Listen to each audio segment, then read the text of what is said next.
여러분 안녕하십니까. 법률사무소 국토의 김조영 대표 변호사입니다. 이번 시간에는 여러분들께서 가장 중요하게 여기는 조합원 분양 신청. 그런데 이제 조합원 분양 신청을 하려면 뒤에 보시는 바와 같이 법에 분양 신청 통지를 하도록 되어 있어요. 근데 일반적으로 이제 분양 신청 안내문 이래가지고 뭐 프린트로 오는 경우도 있고 주로 이제 조금 소책자로 만들어서 옵니다. 그런데 그 안에 가장 중요하게 여기는 것이 분담금 내역이에요. 그래서 분양신청 안내문에 어떤 내용이 들어가 있는지도 한번 보고, 그리고 분담금 내역이 어떻게 되어 있는지에 관해서도 한번 보도록 하겠습니다. 자, 그러면 법률상 분양신청 통지문에 기재해야 될 내용을 같이 법령 해설집을 보면서 하도록 하겠습니다.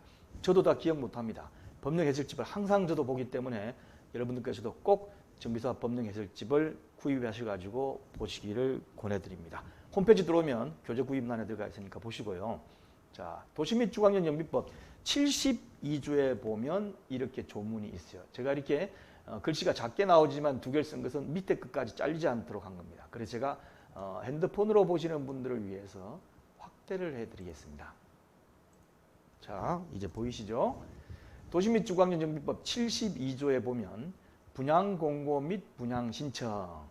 사업 시행자는 사업 시행 계획 인가의 고시가 있은 날로부터 120일 이내 사업 시행 계획 인가 2호 시공자를 선정한 경우에는 시공자와 계약을 체결한 날이니까 서울과 같이 공공지원의 경우는 현재 사업 시행 계획 인가 이후에 시공자를 선정해야 되기 때문에 여기에 해당될 겁니다. 부터 120일 약 4개월 이내에 다음 각 호의 사항을 토지 등 소유자에게 통지하고 분양의 대상이 되는 대지 또는 건축물의 내역 등 대통령령으로 정하는 사항을 해당 지역에서 발간되는 일간신문에 공고하여야 한다. 다만 토지 등 소유자 1인이 시행하는 재개발 사업의 경우 이거는 뭐 지 혼자서 하는 거니까 뭐 통지할 필요가 없겠죠. 자, 밑에 어떤 걸 하도록 되어 있냐면 분양 대상자별 종전의 토지 또는 건축물의 명세 및 사업 시행 계획 인가의 고시가 있은 날을 기준으로 한 가격 되어 있는데, 이 가격이 흔히 얘기하는 종전 가격입니다. 종전 감정평가를 해서 종전 가격, 그 다음 종후 가격. 그런데 법에 이 감정평가의 기준일을 사업시행계획 인가의 고시가 있은 날을 기준으로 하도록 법에 명시가 되어 있어요.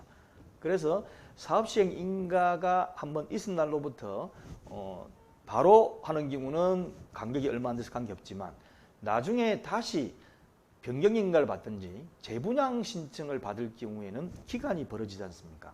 그러면 예전 거에 이미 2, 3년 전에 했던 사업시행계획 인가 고시 있는 날 기준으로 하면 조합은 그 금액이 너무 적어요.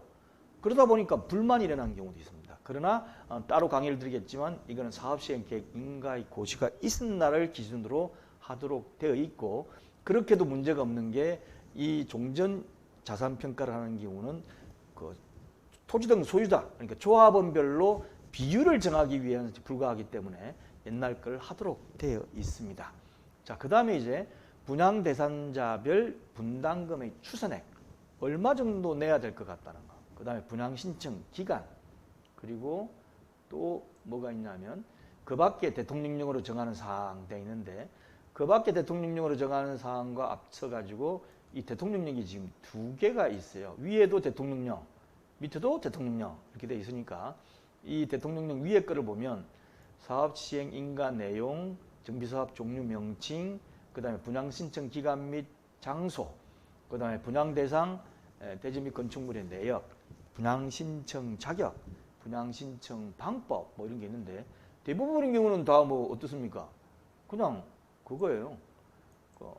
분양 신청서를 통해서 하도록 되어 있고, 그 다음에 분양 신청 기간 내에 분양 신청을 하도록 되어 있고, 분양 신청 자격은 뭐 조합원입니다. 이거는 분양 신청서를 제출하면서 하도록 되어 있어요. 그리고 그 밑에 두 번째 대통령을 보면 이제 분양 신청서, 그 밖에 시도조례를 정하는 사항이 있습니다. 그래서 분양 신청서를 같이 보내주면 그 분양 신청서에 이제 기재를 해가지고 정해진 기간 내에 반드시 제출해야 돼요. 타이밍 놓쳐버리면 안 됩니다. 자, 그러면 이 중에서 가장 관심을 가지는 이제 분담금을 어떻게 기재해서 오는지를 보도록 하겠습니다. 일반적으로 분양신청 안내문에 보면 이렇게 되어 있어요. 본인이 가진 권리 내역을 가집니다. 이건 2개를 가진 경우도 있기 때문에 제가 1개만 가진 경우는 1개만 하면 돼요. 근데 2개 가진 경우에 문의가 많아가지고 아예 얘를 2개 가진 경우를 했습니다. 그러면 위에 아파트의 경우는 8억 6,400만 원. 그 다음에 종전감정평가 금액 중에 밑에 거, 이건 상가겠죠. 상가는 2억 4천회가 합산 금액이 나옵니다. 그런데 비례율은 대략적으로 해가지고 나와요. 부당신 단계 한 어느 정도 되니까 당신이 가지고 있는 게 10억인데 개발사업 이익 같은 거를 고려할 때 이 정도쯤 될 것 같다. 이러니까 이쪽으로 해라 라고 오는 경우도 있습니다. 이건 좀 자세하게 나오는 경우예요. 그 다음에 두 번째 보면 추정 분담금이 나오는데 당신이 가진 기존 소유 금액이 이만큼이고 권리가액이 이 정도니까 아파트를 이 정도 규모로 받을 적에는 이 정도 내야 되고, 그 다음에 상가 같은 경우 이 정도 받으려면 이 정도 내야 되니까 이 차액을 빼면 7억 5천 정도는 내야 된다 라고 이제 통지를 보내는 거죠.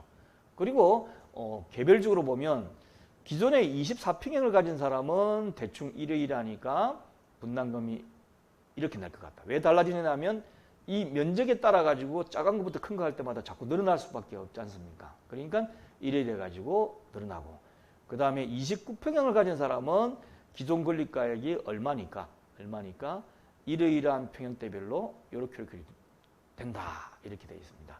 그래서 큰 거 가진 사람은 여기 보면 환급 받을 수도 있도록 되어 있습니다. 그렇게 계략적으로 오기 때문에 여러분들께서 판단을 하셔가지고 이게 내가 할까 말까, 분양신청 안 하고 그냥 현금청산 받을까 말까를 이걸 보고 대략적으로 생각하시면 돼요. 그러네 이것보다 더 중요한 것이 다음 시간에 내가 강의 드리겠지만 이게 향후 부동산 가격이 오를까 안 오를까, 여기에 따라서 분양신청을 결정을 하는 게 가장 키포인트입니다. 자, R19 co.kr에 오시면 쉽게 푸는 재건축 재개발 밑에 5번째 난에 강의를 넣도록 하겠습니다. 감사합니다.